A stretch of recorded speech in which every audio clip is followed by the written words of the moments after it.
Hello and welcome to the Wrestling Headlines WWE RAW review. My name is Matt Maher, aka Imp, and Bobby Lashley has become WWE Champion. He's done it. Bobby Lashley has only gone and done it. It's Miz versus Lashley. Which door did WWE go through? They went through the Bobby Lashley's door, the good door, the best door. The door with Bobby Lashley as champion, and the multiple other ways that this could have possibly gone. We've got ours. I click open the wrong things. We've got Bobby Lashley's WWE champion, and immediately, what's going to happen next? What's going to happen at Fastlane? Is anyone going to return and set something up? I've seen quite a few interesting scenarios, but we'll go through. I guess I'll blast through the theoretical first, and then we'll jump through what actually happened on the show.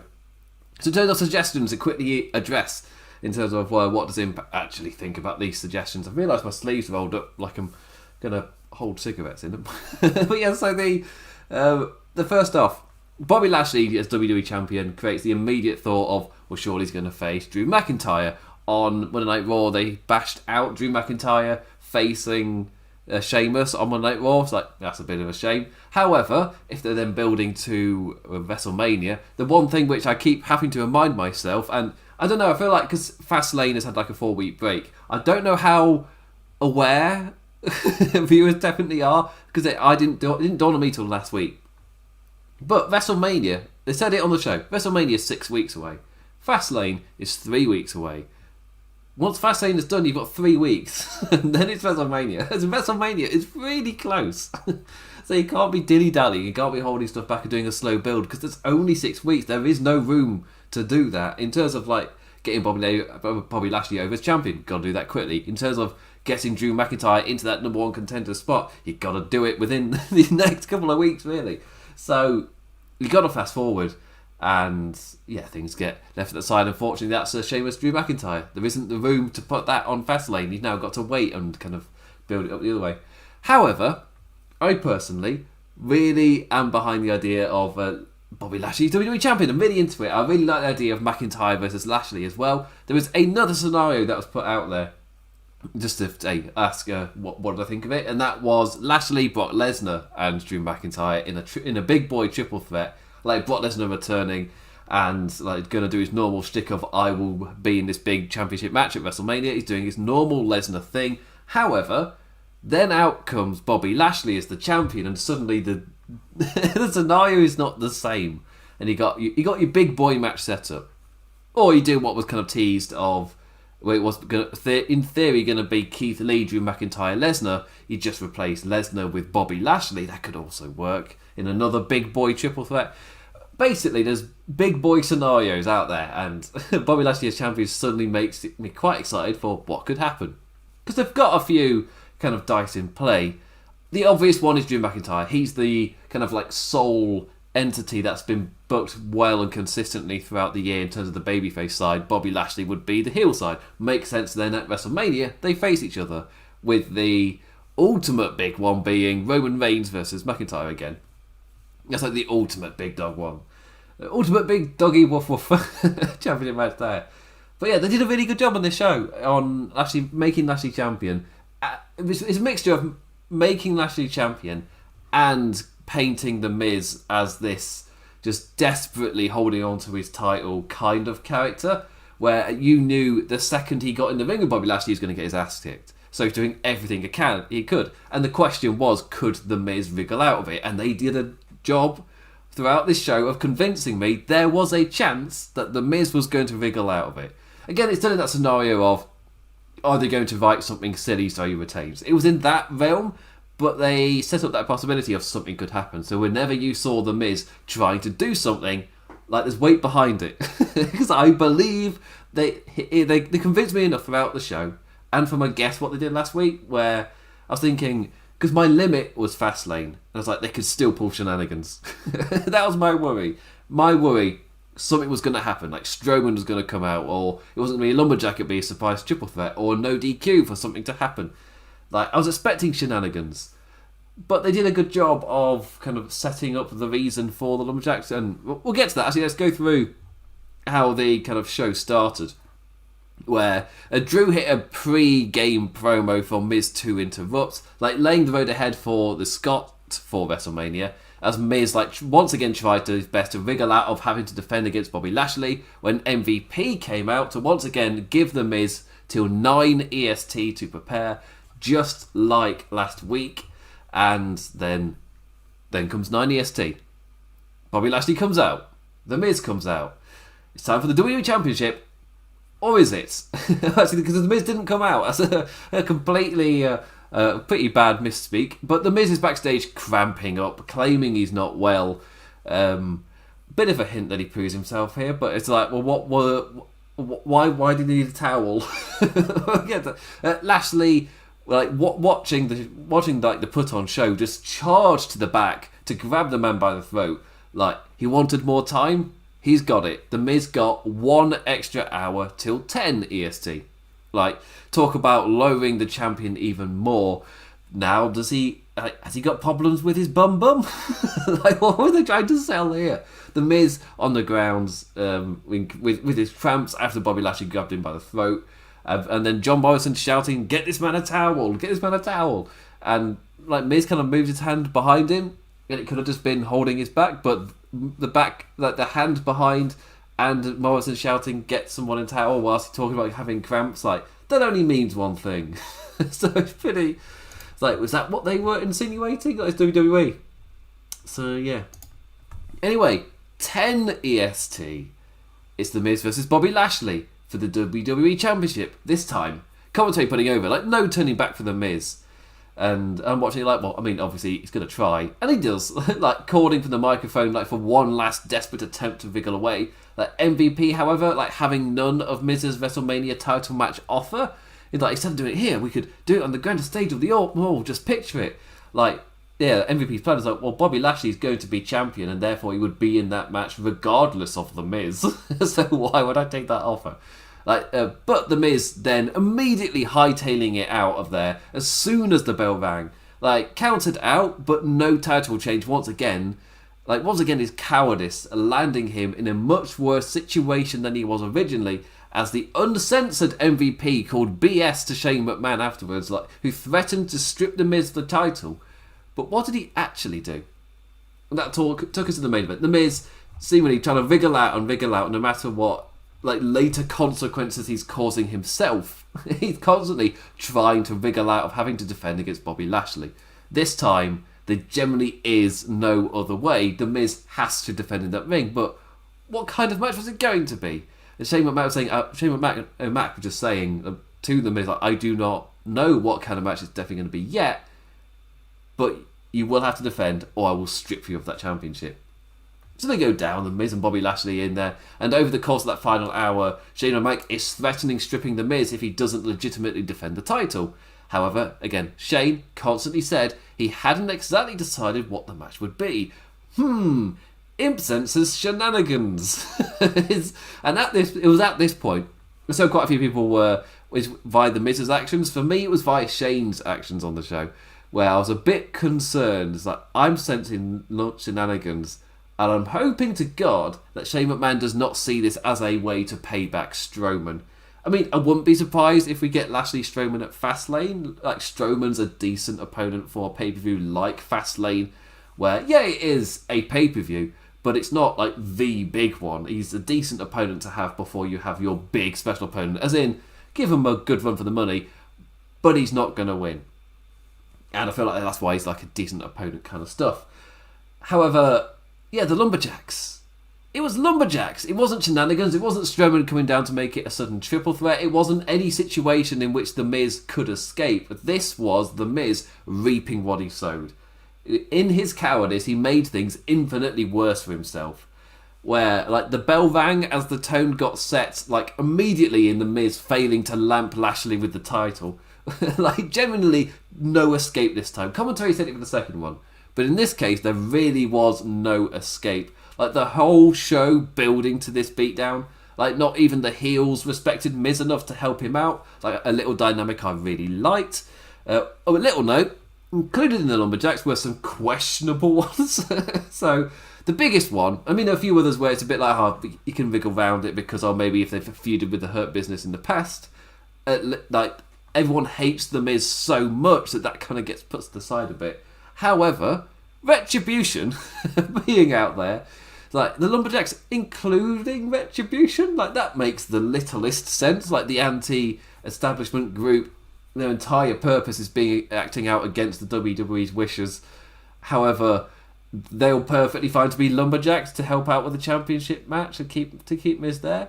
It's like, that's an odd one. That's the one that stuck out for me. That I would have omitted Retribution. Like, I was fine with like the example of Riddle. I was fine with him being there with the idea of, like, even though he and Lashley are at bitter ends with each other, The Miz is so universally hated, he will go there and make sure The Miz loses the championship. Like, it's that kind of thing.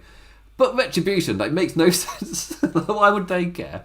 Especially as the Hurt Business is apparently the ones that, like, they're the ones who defended Raw against Retribution in the first place. So, even less of a reason to care. But, at the end of the day, it's Retribution. And as the creative has constantly told me, who cares? It really doesn't matter. They're a nothing entity, just remember that. Yeah, but anyway, this time I did really like the dynamic that even the heels weren't helping The Miz. Like, universally, the Lumberjacks were all there to contain The Miz. Like you never got it tested of what would have happened to Lashley. Would it have been a heel or face divide? We never got that because it was always The Miz, and Bobby Lashley was always the guy in the ring as the heels. Like, all the faces chucked The Miz back in. The whole locker room against him. And I don't know if that's a little idea to help with Lashley, where there was that way of, oh, could you do this, and he accidentally becomes a bit of a face. And with the whole locker room there, maybe, but with heels there too, that maybe helps it a tad. That said, Bobby Lashley, absolutely amazing. You've got 6 weeks or 5 weeks after this week to get to WrestleMania and kind of build Bobby Lashley as this destroying heel again. The way he destroyed The Miz afterwards was, again, that's not what a babyface kind of does. Even though he'd done this big heroic victory, it's not the same, obviously. But all the different wrestlers at ringside, for me, emulating the fan response to Lashley becoming champion damn well. Like, a great job in creating an atmosphere for the Mighty Man's win. Which, for me, that was one of the plus sides of the Lumberjack match. It created a genuine atmosphere for Bobby Lashley's win. And that kind of helped it a lot. It wasn't just the visual of it all with them all there. It's just like there was an actual atmosphere around ringside, and I feel like that really, really helped in terms of make this feel like a big deal when he won, and which is great, going into WrestleMania. They emulated it pretty well. As he was choking out The Miz with the Hurt Lock, and you know what? During the show, I was becoming a tad worried that there would have interference set up or surprise triple threat or a Strowman thing set up. Again, there is because the whole Shane McMahon thing. The only other character Shane McMahon is currently involved with is Braun Strowman, so it makes sense. Immediately in my head, he's interacted with the Lashley Miz stuff and he's interacted with Strowman. Surely they're going to cross over. As it's WWE, they don't really tell multiple stories. So if they're doing it, they're really telling the same story, which makes me think Lashley Strowman at Fastlane. Again, I'm perfectly fine with that. You're going to then build to WrestleMania, so cool. But yeah, in actuality, they created a reason for the Lumberjacks to be there, and that created that atmosphere with everyone on the side of Miz losing. Big thumbs up from him. Yeah, the right result in the perfect destroying manner as well. Now onto Lashley's McIntyre we drive. Ooh-ar. Ooh-ar to Pirate Mania. Ooh-ar. But yeah, they gave the reason. In The Miz constantly trying to escape, they gave that reason for the Lumberjack match to exist, and that helps create an atmosphere. It all has reason and purpose. So yeah, great stuff. Yeah, great stuff from that little art there. And I do want to... I think this is the same with last week's Raw, where the main event stuff, I thought it was great. The Sheamus, McIntyre stuff, it moved a lot. Well, they had their blow-off match to open this episode of Raw. I guess I'll get to that.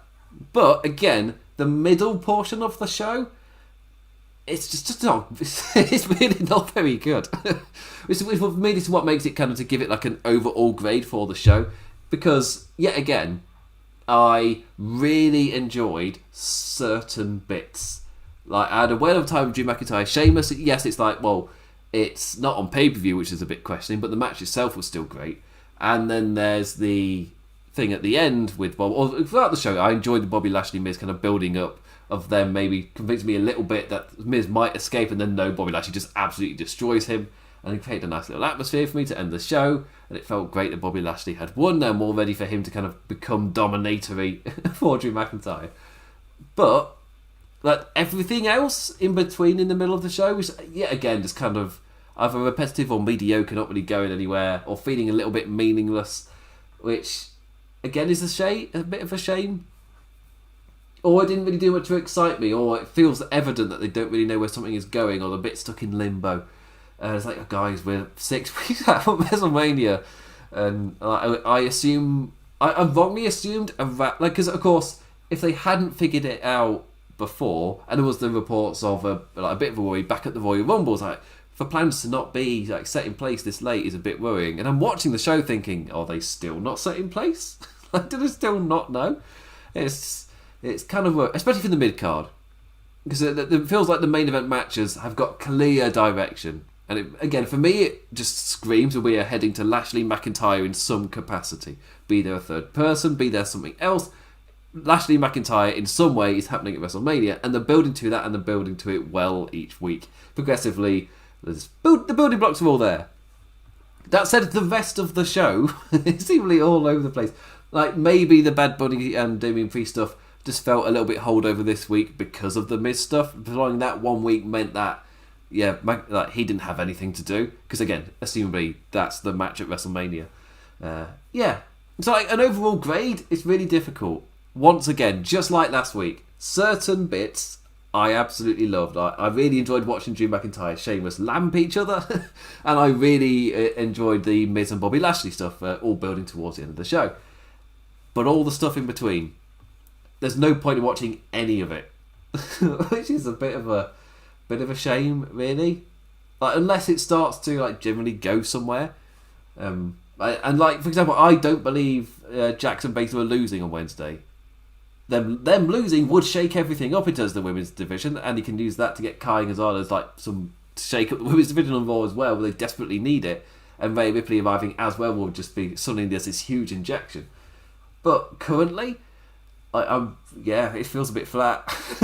So I don't. But my belief and my going into Wednesday, my expected outcome is Jackson Bates to retain, dynamic to not really shift about at all, and the dynamic shift we'll get, I guess, is like Charlotte beating Asuka again at WrestleMania. So we've got a new champion that will actually get storylines. It's a shame.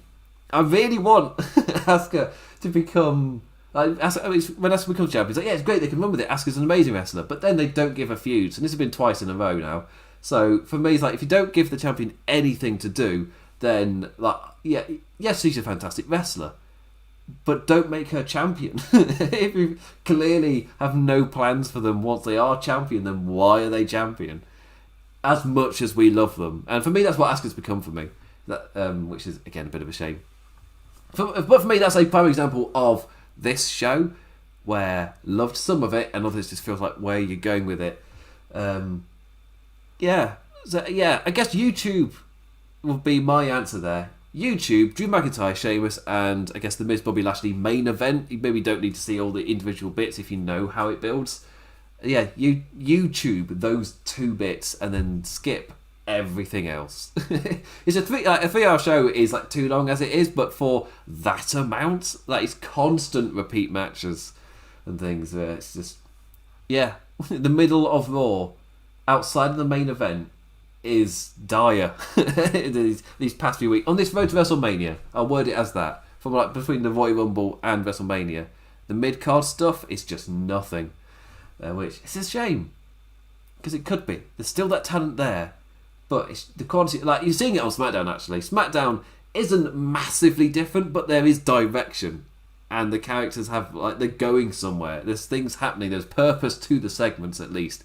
Raw's full of filler and limbo. Which is a bit of a shame.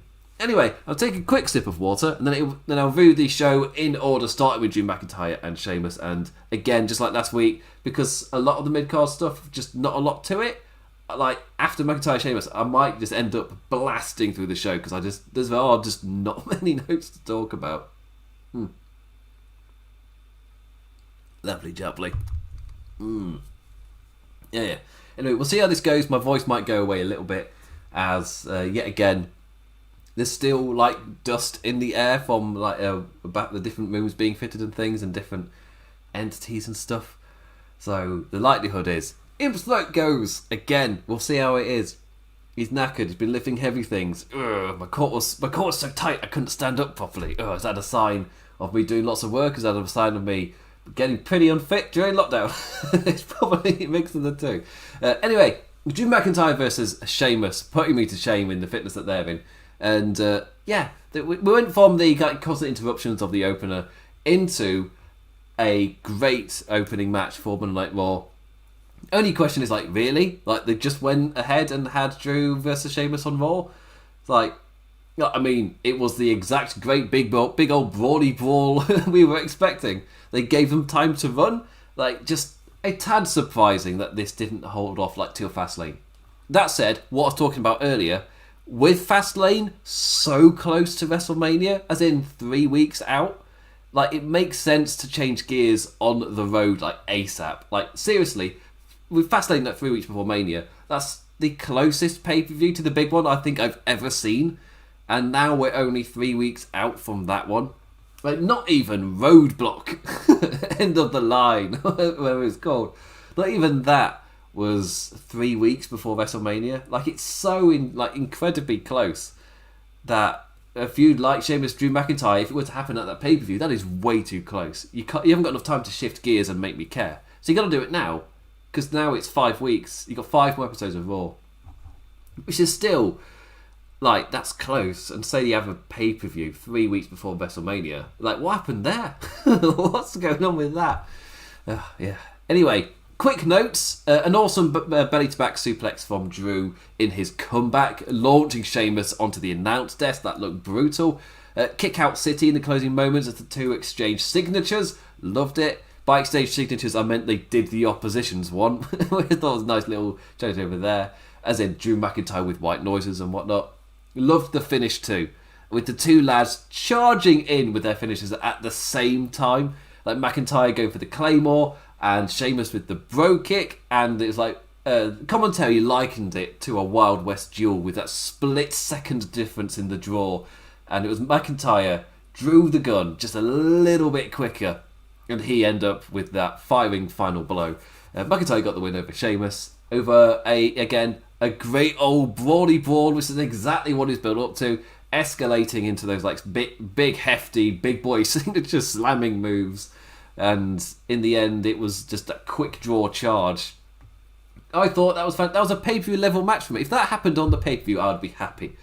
It's like, this is the only shame is it had advert breaks in it. But that also proved to me that they gave it time as well. They had it run through the ad breaks, and maybe that gave them a bit of time to recover. Given the Thunderdome era, doesn't make much sense to get them to wrestle during it.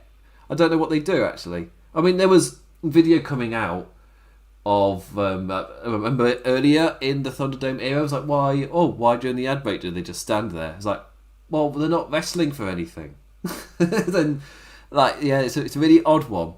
Because they're not doing picture-in-picture. There isn't an audience there. So why would they continue to wrestle? Like, who are they? They're not doing it for any audience. That'd be so strange. Yeah. But yeah, well, whatever. It doesn't matter. I thought, as a massive tangent, I thought Drew McIntyre Sheamus was a fantastic opener. And it's a shame they didn't get that big pay-per-view match. Again, Sheamus's whole thing was about... he got brushed aside as a pay-per-view opponent for Drew McIntyre, as in with Bayard and Pierce, that Elimination Chamber was like, Sheamus versus Drew McIntyre, that's not a big enough match, and I felt like Sheamus going out there to prove himself, but then the match ends up of already losers, so he never gets that opportunity on a pay-per-view to prove himself. There's never that part of the story. I don't know how strong that is, because that might have just been a line to explain why they're doing the chamber, and no need to take anything else from it. But yeah, bit of a shame that Sheamus didn't get his big pay-per-view match with Drew McIntyre, in spite of the months and months of build for it. That said, again, Fastlane is just too close. Like, it's one of those unfortunate things where you can't run it at Fastlane because Fastlane is too close. McIntyre has to be well into his program with Lashley by that point. Like, maybe the only cause for that there is like you run a triple threat match, of like the Hurt Business versus McIntyre and some people, and then you've got Lashley versus Strowman maybe. It's just with it so close, the feud needs to be already well in gear. And you've only got 2 weeks till Fastlane, so I'm assuming these next 2 weeks are that changing gear because it's such a short window. Not entirely sure what they're going to do. Anyway, now it's time for the show to go downhill for me.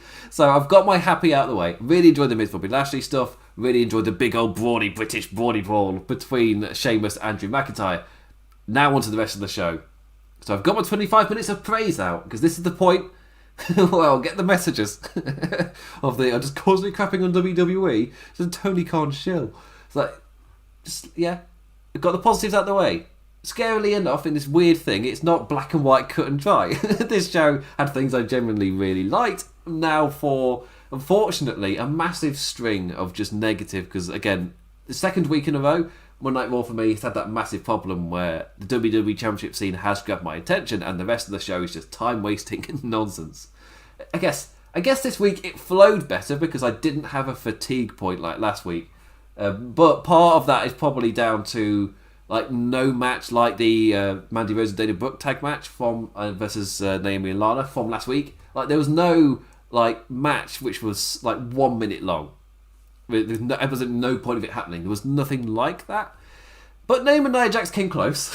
I'm not gonna this is a weird one where Naomi and Lana became number one contenders in the triple threat. And since then, they had like that 1 minute squash last week. Like, oh crap, we forgot about them featured on the show. And well, because part of it became number one contenders. Then Banks and Belair faced them at faced the champions at the pay per view. Next, it's the Dusty Women's Dusty Cup winners facing them. So Naomi and Lana are just plugging it as a future championship match, and it just screams, "You don't know when this is." Like, when are you... It's so weird. And then Nia Jax just beats Naomi pretty soundly. Like, no cheating, no interference, no shenanigans. Nia Jax just beats her. And it's the Bobby Lashley, Matt Riddle thing. But it's not, well, I say this is a little bit worse because Naomi's kind of returned and maybe building a bit of momentum. But it's not really happening right now. But Riddle got his ass destroyed by Bobby Lashley. And then gets yet another championship match in spite of soundly losing 2 or 3 times already and then getting destroyed on Monday Night Raw week in, week out. Suddenly he gets a championship match because the story's still going. Here, Naomi just got beat. And yes, he could play that line of, well, as a team, they're better than the sum of their parts. Or greater than the sum of their parts, is the saying. And maybe that's what they're going for here, but really that's not what I got. I got building up Nia Jax and Baszler for some reason, be it the Dusty Cup match, be it WrestleMania. But again, it was this match in particular that made me think they're not losing the championships. Because why did Nia Jax win so soundly? That was like, you can't have a win that definite and then you lose on Wednesday.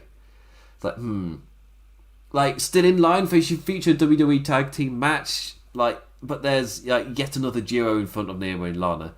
So they're once again holding out. And like with the match, like Naomi had a little, I guess, it was a little bit back and forth, I guess, for like 20 seconds or so. Eventually Naomi got caught in a bear hug, Samoan dropped, and a great looking like mighty powerbomb chokeslam for the win. It's the one where a month ago or so, they had Dana Brooke take it, and there was just that, oh god, that looks stiff as hell, kind of stuff. This one I got the impression where it's like, oh, that felt like a great finish type of thing. Like there was no other side reaction. It was like, oh, that was a great like big wrestler finish. So yeah, good job everybody. Like one-on-one, Naomi got wrecked by Nia Jax. So either setting the scene for a future upset where you make Nia Jax seem this destructive monster, or they just felt like making Nia look strong this week. There are no future plans. Yeah, or they are building Nia Jax and Shayna Baszler up for WrestleMania for some capacity. Maybe they're defending against lots of people. Who knows? Maybe Naomi and Lana get that opportunity at WrestleMania. Maybe there's a big like returning stars match, like I don't know, Lita and Stratus or Phoenix or somebody, whether Phoenix tagged with. Like it's yeah. my question is, why was Nia Jax so dominant? Which then for me kind of like, well, she can't be they possibly cannot be losing on Wednesday. And that's the only interesting thing for me is not the stuff on Raw. It's like, oh, the NXT dynamic. Like, it's the first Dusty Cup. Are they going to lose? Or is the entire point the opportunity of the main roster stars come to you? They come to the NXT arena to face you because you won this title, and they're the main roster superstars. It's an interesting one.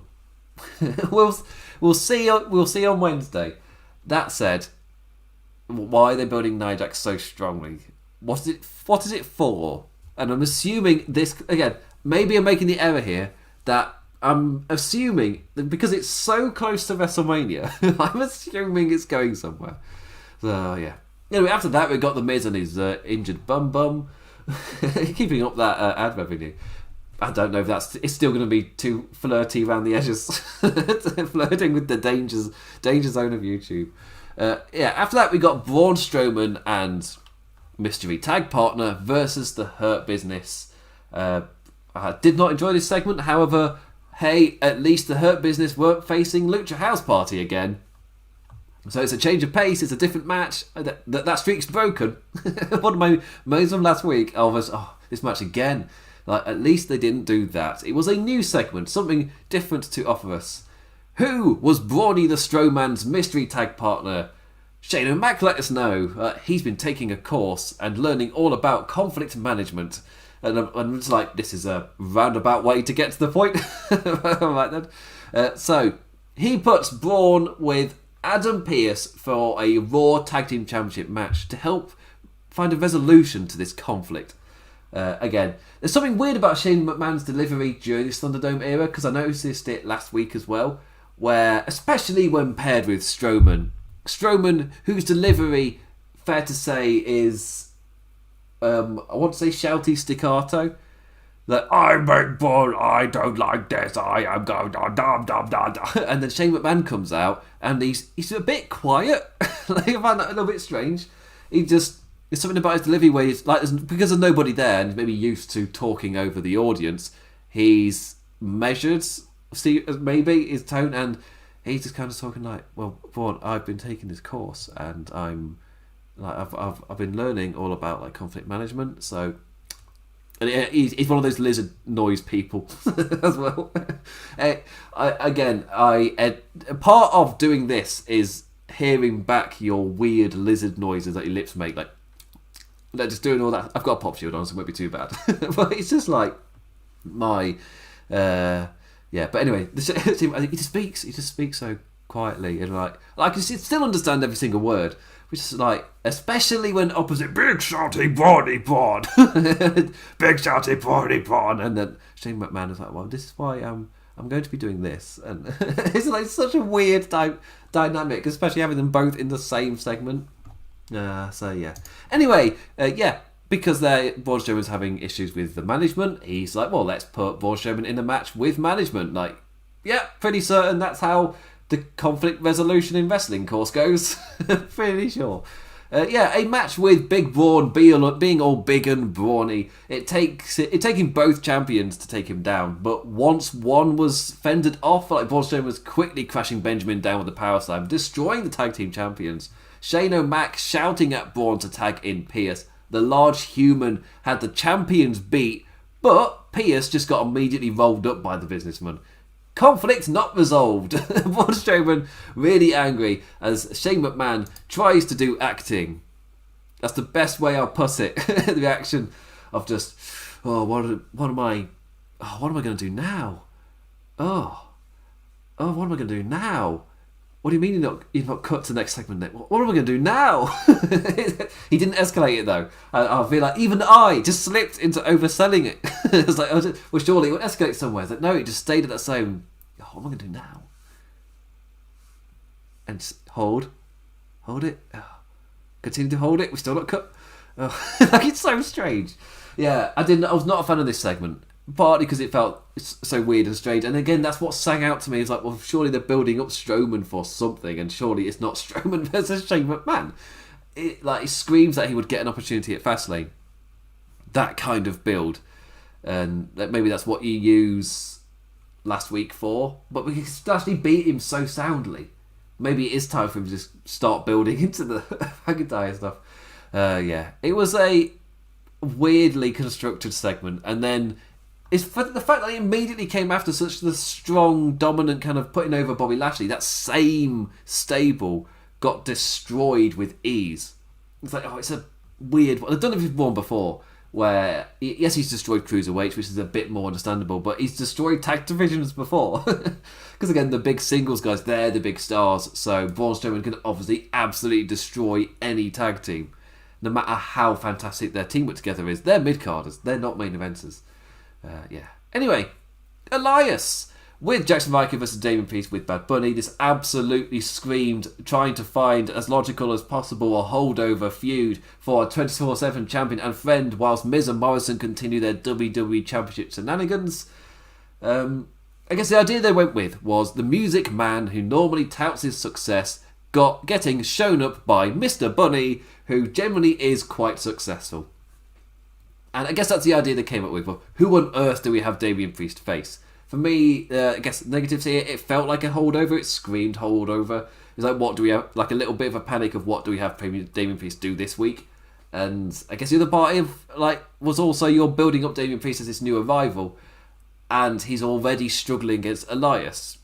As in, genuinely struggling. This isn't one of those matches where you can tell, this guy's being built up as a massive deal. It kind of just felt like an even match, which quite happens so often within the mid-card Monday Night Raw, and I assume the reason is because they need time to fill, therefore matches need to be more contested, which also means any wrestler trying to push up the card is going to have a more difficult kind of deal in doing so, because they are not winning their matches soundly, they're having a battle in between.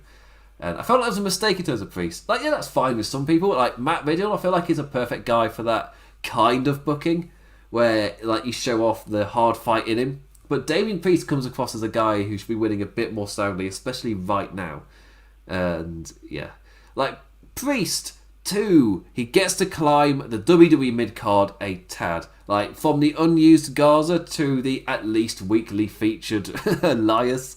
We'll say he's continuing to impress as his Bad Bunny polices the cheeky behaviour at ringside. Hello, what have we got here? Type of stuff. Elias giving him his biggest test yet. Question is, are you a fan of that idea this early on? Personally, not quite yet. Just continue to build Priest in this massive deal. Yes, he won, but Elias came really close. They had Elias be the first to really score some genuine close falls on the lad. Eventually, Damien Priest, I keep forgetting his name, I keep calling him Punishment Martinez. Eventually Damien Priest fought back and hitting the lights for the win. Gotta think of a different way to explain that word, because it's got the word hit in it. Continuing that lovely build for their sure-to-be WrestleMania match with Miz and Morrison.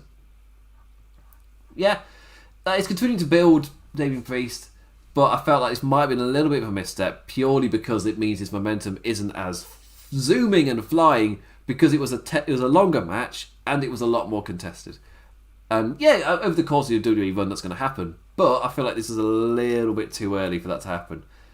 A lot of his matches haven't been... Garza as well got things in, but the whole point was whenever Garza got on top, he was then massively distracted by something, and that's why Garza's an earlier opponent, type of thing. His head is not in the game kind of where it needs to be. Randy Orton! Right. The people who love the Fiend stuff love the Fiend stuff. That is what I keep reminding myself as I watch and go, what is this crap? So, it's not for me, but really is for some people. But Randy Orton was in the interview ring, and Kenny Baxter's with him. Remember the black goo? Yes. Yes, I do remember the black goo. Bliss appearing on the telly screen behind him, and Alexa uttering that he should know something, and there's a bring him back. A hooded figure appears on the screen as we then cut mid-segment to Randy Orton looking at the screen at the 25-degree wrestler angle. It's just the fact that this is not done in jest. You're doing this in a serious segment, and he kind of showing us that Randy Orton's watching the TV, because that then leads into the next bit. There's no sense of joking in there. Deep voice Orton on the screen is the man under the hood. It's not Bray. It's Randy himself, with a deep, altered voice, with an evil message for himself, sending the man himself, Orton, into another coughing frenzy. And that's how it ends. Because obviously that means we're building to Randy versus Randy at Randy Mania. It's not Randy versus Bray. It's teasing Bray Wyatt returning.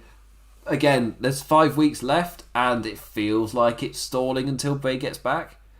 These past couple of weeks especially have been very minor steps forward, and also very weird steps forward, but not in a good way. Like, both have been... That was a bit weird. Just moving on. And again, my absolute favourite part about this is WWE commentary and the way it's scripted. 100% is not equipped for the kind of like the supernaturally stuff like this. Again, when you have somebody teleporting in the ring and they're going, well, that was a bit strange. And then let's talk about Lacey Evans' pregnancy. It's just, I find that so funny. Yeah. It's my favourite part about it because it's, not great. Charlotte Flair versus Shayna Baszler. A nice direction, kind of kicking off down a new road now for now the god-awful Lacey Evans stuff is finally over. Tried to convince the world, Charlotte, that she was genuinely intent on staying out of the singles title scene for a tad and just kicking ass with Asuka. Baszler obviously buying none of it. Her and Nia Jax come out like, ye old teeth kicker. Nia talking trash ahead of sending feathers flying, because Jesus Christ, that Flair robe has so many feathers. It's great for selling a beatdown because the feathers just go just everywhere. A decent little telly match this. Again, Asuka not being there allowed to have a wee showing for Charlotte to change gears. Jax's interference failed and Flair drew a ward on the knee of Baszler, of which she had been damaging, chopping the last down to follow up with a natural selection win. Again, pretty late into the show, felt kind of nothing, but it got across its point. It could have even got across this point without the match, but it has Charlotte Flair being shown to be doing something to kind of back up her words, that, as in, she is fighting Baszler because Baszler hurt her friend. And that is the reason she's fighting Baszler. And Charlotte Flair is trying to sell the fact that Asuka is her friend. But also, it absolutely screamed, there are no we've got no idea what to do for WrestleMania. Everything's fallen through unfortunately because of the pregnancy. And surely it's going to be Lacey Evans versus Charlotte Flair at WrestleMania. Nobody else was getting a story for the Raw Women's Championship. So now what on earth do we do? There's nothing built here. Charlotte Flair's like, well, I'm Charlotte Flair. Just have me challenge her. That is your build. Go. And that's pretty much it. That's what it's felt like. Just going, well, surely it's Charlotte Flair then. It's just like, yeah, why not? Back up. We did not have a backup plan, and I guess it's the best we can do. Fine. Whatever. Got 5 weeks, and again, it's going to be Charlotte Flair versus Asuka. They've proven in the past that they are really, really good together. It'll be a fantastic match. It's just, I found it a little bit comical because so much focus and all of it for the Raw Women's Championship was put on Lacey Evans and Charlotte, and now that's fallen through. Because again, Asuka's had no stories or feuds for months, and the only challenges she's had would be Alexa Bliss and Lana, and both aired on Monday Night Raw. Both ended in DQ. Setting DQ within other feuds Asuka was not a part of. And exactly the same here. She was set to lose the championship to Lacey Evans because of a feud she was not part of. It was going to set up Lacey Evans versus Charlotte. And she was just going to be, whatever the next thing was for her. That said, now she has a match with Charlotte Flair at WrestleMania with no build or story behind it, but they've got 5 weeks to add something to it. And this is kind of like where it is now. At least they've got a thing of, does Asuka buy what Charlotte said this week? Because for me, the perfect note is no, because the audience don't buy it. And when the audience don't buy it, it kind of makes sense to have a character within the world of reality. However, WWE in the past has fallen at this hurdle quite a lot, where they go with the story they're telling, even though the audience perception kind of, you can kind of tweak something a little bit to have that character kind of reacting how the audience has, so they can be like our relation. For me, Asuka should be that. For me, Asuka should not be buying anything Charlotte is selling. and because she knows what she's like, knows in the past, know the feud in the past with her and Charlotte at WrestleMania a few years ago. You can use that. That's what I do. Hopefully, they spend the next 5 weeks finding that story. Because it is there, and they're going to have a fantastic match. It's just be nice to have had a decent build for it. You can fall back into this. After that was, for me, pure filler. Retribution versus Lucha House Party and Riddle. Raw's resident fun pairing, that's Lucha House Party and Riddle, with a match that on paper didn't really mean anything, but in reality didn't really mean anything. I guess it gave Ali another reason to shout at his men. That's also not going anywhere.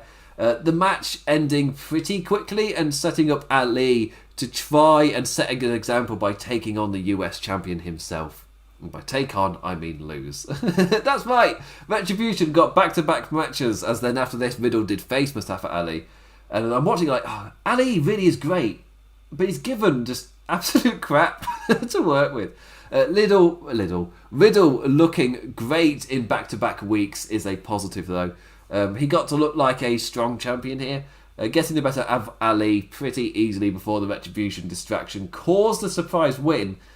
Ali crashing down hard on Riddle as he drove his knees into the man for a great little ending. It was like reversing a suplexy thing off the top and landing like knees first into Riddle. Maybe they'll go for a backbreaker and he just got a little bit too high, or he was meant to kind of flip round into a fun thing. Whatever it was, it looked awesome and it felt match-ending worthy. It's just a bit of a shame. Retribution feel like they go nowhere, and it feels like this win doesn't mean anything. I mean, short term, Mustafa Ali can go for the championship, but given how Retribution are booked across the board, I wouldn't be surprised if Riddle comes out next week and just destroys Ali. Because that's how they're built. It'd be nice to be proved wrong, but I have been kind of conditioned to expect nothing from Retribution. As in, they got a win this week, they'll lose next week, don't you worry. They are the epitome of 50-50 booking going nowhere. Or no, they're more 70-30, as in 70 being the losses. Really go nowhere. And that was Monday Night Raw. I feel like that kind of...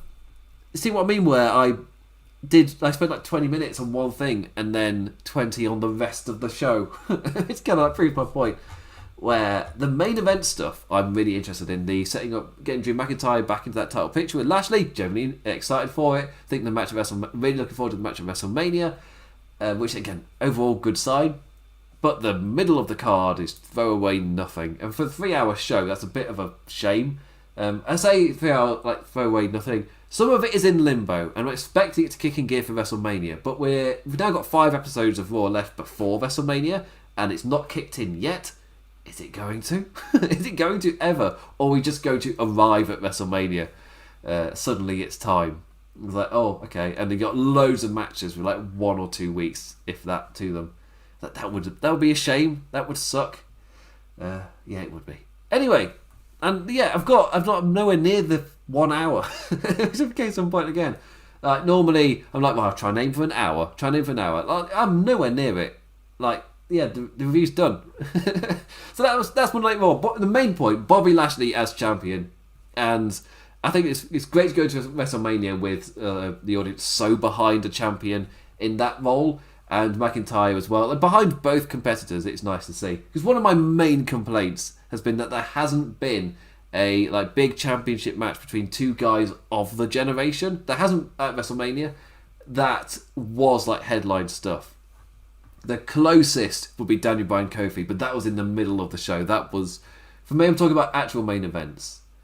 And for the men, there hasn't been one. Because, of course, they had Charlotte Flair, Becky Lynch, Ronda Rousey. I feel like that's the pretty close one. But in terms of the men, Roman Reigns, Undertaker, Brock Lesnar, Goldberg, and then last year was Brock Lesnar and Goldberg with the separate championships. It's been one or the other at WrestleMania. We haven't had a single big singles match of this generation. And personally, because of the damage of the past, this year, how it's kind of fallen, where you've got Roman Reigns versus Edge, which is again technically yet another one, but at least there's a high level of intrigue to it. But it is still, that's why I'm a little bit down on it. It's absolutely nothing to do with the quality of the feud. It's just the fact of, are we going to get title match this generation? Is there going to be one at all? That said, with the 2 nights maybe help with that, because he can have one of the main event and then he can have you'll get one of your main events. You'll get it. So does that kind of help fix it? Or what was I say? Anyway, things looking positive for WrestleMania. Yeah. Anyway, are you as behind Bobby Lashley as I am? Hit it up in the comments and hit me up on Twitter at the damn Implicat. I've been trying to get back onto streaming over on Twitch with the implications. I did do a 2K19 stream earlier today on the hardest, playing Fatal 5-way elimination matches on the hardest difficulty in 2K19. So Imp embraces pain and hitting that reverse button. God, they reverse a lot and hit you a lot. Just lots of punches, endless punches often on the hardest difficulty. So that's what I've been doing over on the Twitch channel. And in terms of business as well, the New Japan Cup starts this Thursday, and I'll be joining our new hire this year in term for the New Japan coverage of Jeremy Donovan from the Keeping It Strong Style podcast. I will be joining him in reviewing the New Japan Cup as it unfolds. So we'll be doing the same thing we did last year for the New Japan Cup, which is the same we did for the G1 Climax, of your best matches of the week to kind of keep on top of as the tournament progresses. And it starts this Thursday. So, in terms of me hyping Twitch and everything, it's starting this Thursday. And I only forgot, because I live in the UK, I watch NXT and AEW if I can on a Thursday. Quite often by the weekend I've still not watched AEW. But now on top of that, on a Thursday, I've also got the New Japan Cup. There's a lot of stuff going on. So you see me back in written form for the New Japan Cup, collaborating with Jeremy Donovan. So keep an eye out for that. Anyway, with that, I say thank you for watching, liking, reviewing, commenting, hit me up on Twitter, whatever it is. And I'll be back on Thursday for the NXT review. I guess the question there is, did the Women's Dusty Cup champions become champions themselves? Or, what I'm predicting, Jackson Baszler can continue to reign because for some reason Jack's got a destroying match against Naomi. With that, I wish you a merry bobbly lashes and I bid you adieu. Adios.